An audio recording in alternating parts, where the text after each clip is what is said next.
Hello everyone. अब देश विकासको ठाउँमा चाहिँ गइरहेको छ सबैले एज एक्सपेक्टेड।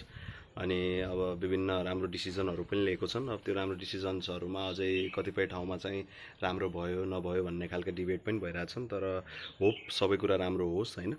तर अहिलेको स्थितिमा चाहिँ अब कुनै एउटा रोचक तथ्य भन्ने के भन्ने त्यो कस्तो भइरहेछ भन्दाखेरि सुरुकै दिनबाट चाहिँ त्यो लेभलको सबैमा इम्प्याक्ट पऱ्यो होला। इभन सपना समेत त्यही अनुसारका आइरहेछन् कि सुरुको दिनमा चाहिँ तपाईँको जुन दिन चाहिँ अब यो बाहिरको चाहिँ शक्तिको चाहिँ हात हो, पुरै बाहिरको सेना आउन सक्छ भनेर भन्दाखेरि, अमेरिकन सेना आउन सक्छ भन्दाखेरि, त्यो दिन सपनामा चाहिँ के भयो भन्दाखेरि तपाईँको केपी ओलीज्यू, ट्रम्प दुईवटा यो तिन चारजना नेताहरूलाई बसाएर मैले समेत पुरै तिनीहरूलाई चाहिँ सम्झाइरहेको छु, ए केटा हो यस्तो नगर, यो यस्तो गर्नु हुँदैन, हाम्रो देशलाई चाहिँ यसरी बचाऊ भनेर पुरै डिबेट चलिरहेछ सपनामा समेत। अनि त्यो कसरी कसरी सम्झाएर चाहिँ सुल्झाइयो। दोस्रो तेस्रो दिन चाहिँ यो हुँदाखेरि पुरै आन्दोलनका भित्रैकै कार्यकर्ताहरूलाई पनि पुरै पार्लियामेन्टमा सम्झाइरहेछ। तेस्रो दिनमा त अब राम्रो काम गर्नेहरूमा जस्तै हाम्रै धनगढीका सम्माननीय मेयर गोपी हमाल सर त्यहाँनिर हुनुहुन्थ्यो, उहाँलाई पनि राखेर उहाँले यस्तो काम गर्नुभएको छ त्यही अनुसार चाहिँ हामी जानुपर्छ भनेर त्यो खालको चाहिँ योजना चाहिँ सपनामा गरिरहेछौँ क्या।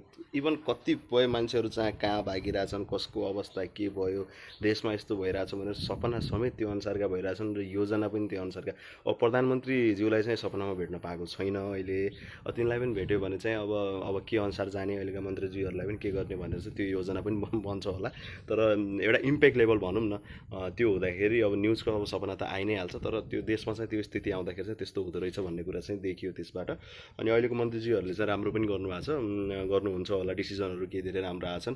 अनि क्षतिपूर्तिको कुरामा चाहिँ अब 15 लाख रुपियाँ जतिको चाहिँ कुरा आएको छ। तर अब उहाँहरूको मान्छेहरूको चाहिँ जति पनि क्षतिपूर्ति दिनुपर्ने हो त्यो अनुसारको अब कसैको एक्लो छोरो गएको छन् होइन, त्यो मान्छेको ज्यान चाहिँ कुनै क्षतिपूर्तिले गर्न सक्दैन भावनाहरू। तर त्यही पनि गर्दाखेरि कतिपय मान्छेहरूको जिम्मेवारी जुन अनुसारको मान्छे पाल्ने पर्ने हुन्छ, उसले परिवार चलाउनु पर्ने हुन्छ, त्यही भएर त्यो रकम चाहिँ अझै बढाउँदा पनि ठिक हुन्छ होला जस्तो लाग्छ। यद्यपि भावनालाई चाहिँ पैसाले किन्न सक्दैन, त्यही पनि त्यो अनुसारको चाहिँ गर्न सकिन्छ होला। Hope for good.